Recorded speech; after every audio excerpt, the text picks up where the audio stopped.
Sebelum Basuki Cahayapurnama alias Ahok memenuhi panggilan Kejaksaan Agung berkaitan dengan dugaan mega korupsi di Pertamina mengenai tata kelola minyak mentah periode 2018-2023, sejumlah anggota Komisi 6 DPR ternyata juga mengusulkan pemanggilan Ahok ke DPR.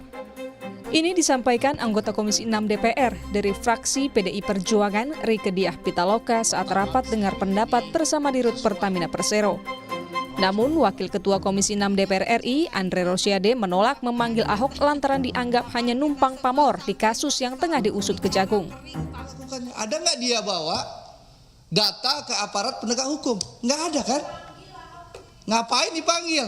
Kita ngapain ngasih panggung orang yang sudah pensiun, nggak berbuat apa-apa, lalu sekarang setelah Kejaksaan Agung melakukan penegakan hukum, dia mau jadi pahlawan kesiangan.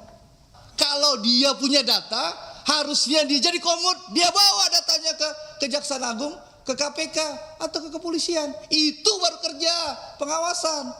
Orang sudah pensiun, nggak punya panggung politik, memanfaatkan kehebatan Kejaksaan Agung di era Prabowo untuk numpang tenar kembali supaya... Usai debat panas usul pemanggilan Ahok, legislator PDI Perjuangan Darmadi Durianto meminta Dirut Pertamina mendalami pernyataan Ahok soal Pertamina di podcast yang telah beredar. Tentu menjadi introspeksi. Kan podcastnya panjang tuh. Kan tuh ke dalam boleh tuh diteliti. Ya kan? Karena banyak data juga disampaikan.